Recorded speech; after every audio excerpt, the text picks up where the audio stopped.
tension really arose on the back of what Griffiths had recommended, because in place of the old passive style of administration, administrators became managers. They were expected to be much more engaged with doctors and other clinicians, much more challenging, much more questioning of the autonomous practice of clinical medicine, which had predominated between 1948 and around about 1984.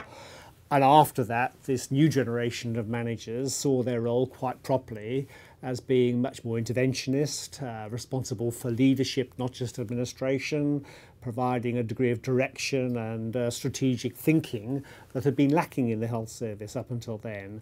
And that led some frontline doctors, perhaps many frontline doctors, to feel that their autonomy was being brought into question, that they weren't being allowed the degree of freedom that they were brought up to expect was their proper right and responsibility, and therefore you saw the tension beginning to emerge, at first slowly, but as the resource constraints on the health service began to bite, particularly at the end of the 1980s, beginning of the 1990s, that really brought it all to a head, because managers were then not directly controlling what clinicians did, because that's not their responsibility, but asking much tougher questions about the nature of clinical work, about variations in clinical practice, about ways of improving the efficiency of services and the better use of resources than had ever been the case up until then.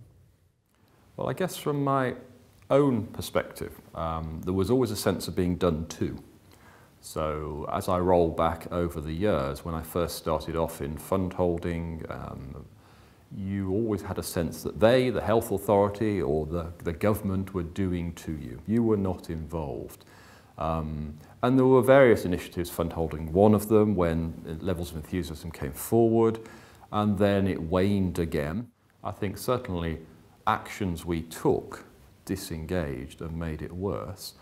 And sometimes at times of difficulty, we would focus on solutions and forget to involve the clinical workforce. And that's something I learned over the years, that you do at your peril. Medicine, we are trained as individuals, we're highly intelligent, we're very competitive. We're not by nature people who work in teams and engage in organisational cultures. So I think the very nature of our tribe has made medical leadership or involvement in a wider organisation problematic. One of the really entrenched issues I've seen over the years is back to the them and us. It's usually between hospitals and primary care, probably manifested in the history of PCTs and hospitals, in that PCTs felt they needed to sort the hospital out. And I think that has had a toxic effect over the years, because when I started off in medicine, you had much more dialogue between GPs and consultants, and over the years that just vaporised.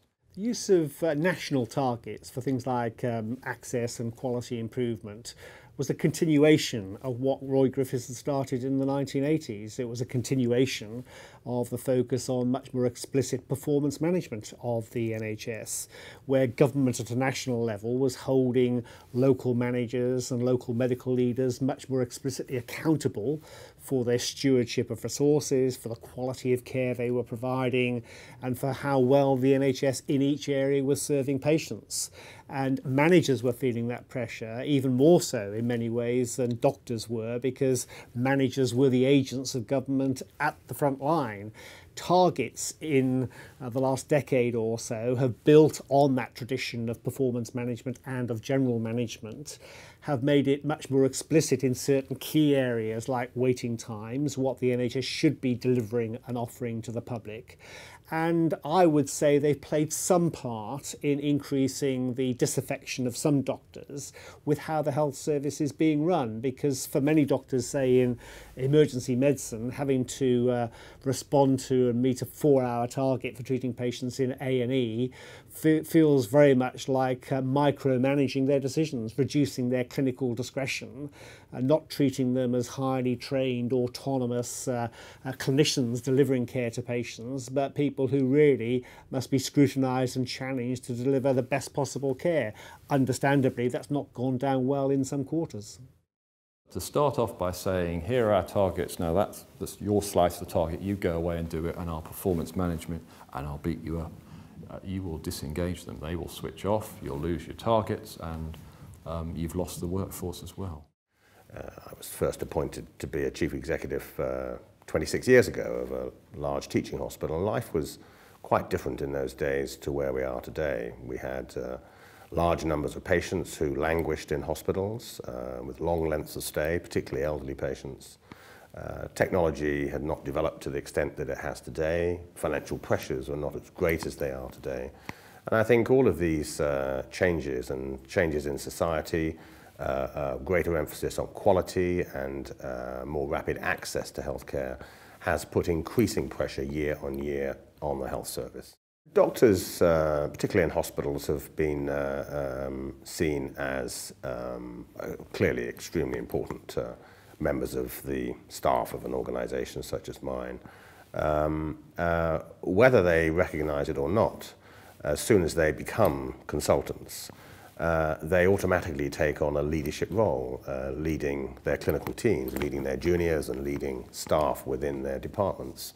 And so right from the word go, they have a particular leadership responsibility in their own direct sphere of activity.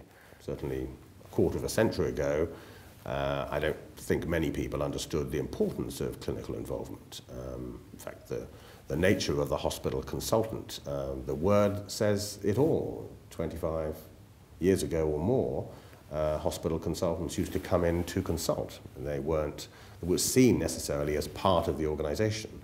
They were almost separate from the organisation. In the UK, over 90% of healthcare expenditure comes from the taxpayer, and therefore politicians feel that they have a real responsibility to keep control. So there is this constant tension from the centre, from government, to keep control over health expenditure and therefore tendency to centralise. And that's in conflict with pressure from people such as myself to push for greater devolution and decentralisation. I'm constantly surprised that even doctors who are now in their 30s and have had significant responsibility for a number of years are still unaware of the structure of the healthcare system, how the healthcare system works, and have had no real development in leadership skills, even though we expect them, as soon as they become a consultant, to take on leadership responsibilities of their clinical teams.